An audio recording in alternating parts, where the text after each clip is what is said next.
শাকিব ভাই তো এখন আমেরিকাতে আছেন, সেখান থেকে প্রতিনিয়ত যোগাযোগ হচ্ছে। প্রত্যেকটা ক্ষেত্রে এই যে বন্যার্ত যারা আছেন তাদের পাশে রিমা খারলান কিন্তু অনেক দিন ধরে আমরা কাজ করে যাচ্ছি। আমরা বুথ খুলে সেখানে টাকা জমিয়ে বা যারা যেসব দিচ্ছেন সেগুলো নিয়ে আমরা 3 দিন পরেই আমরা এগুলো দিতে যাব। শাকিব ভাই নিজেও একটা উদ্যোগ নিয়েছেন বিপিএলে ঢাকার দলটা, তো আমার মনে হয় যে এবার অনেক মজা হবে। আমাদের চেয়ারম্যান স্যার অলরেডি বেশ কিছু উদ্যোগ নিয়েছেন। শাকিব ভাই তো এখন আমেরিকাতে আছেন, সেখান থেকে প্রতিনিয়ত যোগাযোগ হচ্ছে। প্রত্যেকটা ক্ষেত্রে এই যে বন্যার্ত যারা আছেন তাদের পাশে রিমা খারলান কিন্তু অনেক দিন ধরে আমরা কাজ করে যাচ্ছি। দেশের যেদিন থেকে প্রথম সেদিন থেকে কিন্তু আমরা কাজ করে যাচ্ছি।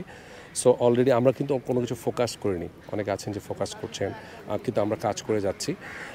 আমরা আগামীকালও এটা নিয়ে বেশ কিছু উদ্যোগ নিয়েছি। সো প্রতিনিয়ত আমরা ওই এলাকার মানুষের পাশে আছি। বিভিন্ন ফাউন্ডেশনে আমরা ইনভলভ হয়ে আমরা তাদের পাশে থাকার যথাসাধ্য চেষ্টা করছি রিমা খারলান এবং অবশ্যই শাকিব ভাই।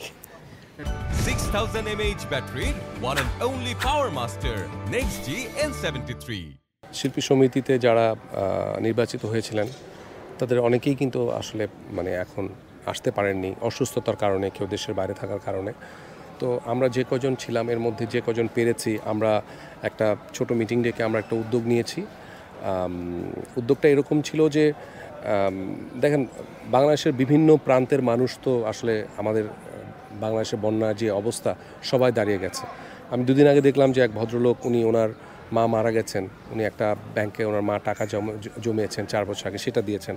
একটা বাচ্চা 4 বছরের বাচ্চা, তার জমানো টাকা, এবং ওমরা করতে যাচ্ছেন। তো সবারই আসলে দায়িত্ব। সো এগুলো দেখে আসলে ঘরে মাথা ঠিক থাকে না আসলে।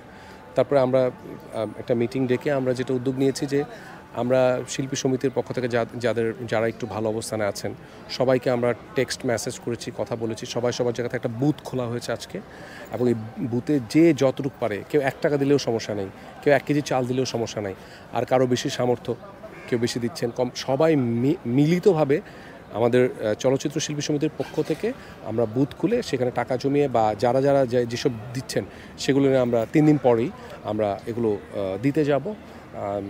আমাদের সর্বোচ্চ চেষ্টা দিয়ে আমরা এটা করেছি, এবং আজকে এই বুথটা আজকে ওপেনিং হলো, এবং এটা 29 তারিখ রাত 8টা পর্যন্ত চলবে। এর মধ্যে যেটা আমাদের কাছে আসে সেটা নিয়ে আমরা যাব। সো এটাই আসলে মূল উদ্দেশ্য ছিল। এবং সবচেয়ে ইন্টারেস্টিং ব্যাপার হচ্ছে, যেসব শিল্পীরা অনেক সময় বিপদের সময় শিল্পী সমিতিতে আসতো যে একটু হেল্প লাগবে, তারা পর্যন্ত এগিয়ে এসেছে, তারা পর্যন্ত বললো যে বুথে আমরা দিতে চাই, এবং সবাই অলরেডি পার্টিসিপেট করছেন। খেলাধুলা তো আমাদের দেশের একটা ক্রিকেট একটা অন্যতম একটা ব্যাপার। ক্রিকেট একটা আমরা অলরেডি পাকিস্তানকে হারিয়েছি। সো আমাদের বাংলাদেশ ক্রিকেট একটা গর্বের জায়গা। তো বিপিএলে আসলে আমি নিজেও কিন্তু প্রথম বিপিএলের সময় আমি একটা টিমের সাথে আমরা ইভেন্ট প্রোগ্রাম করেছিলাম। সো এরপরে অনেক বছর পর আজকে রিমা খারলান সাথে যুক্ত আছেন শাকিব ভাই নিজেও একটা উদ্যোগ নিয়েছেন বিপিএলে ঢাকার দলটা। তো আমার মনে হয় যে এবার অনেক মজা হবে এবং অনেক আর্টিস্টের সমাগম হবে, আমরা একসাথে খেলা দেখতে যাব। আশা করছি ভালো কিছুই হবে।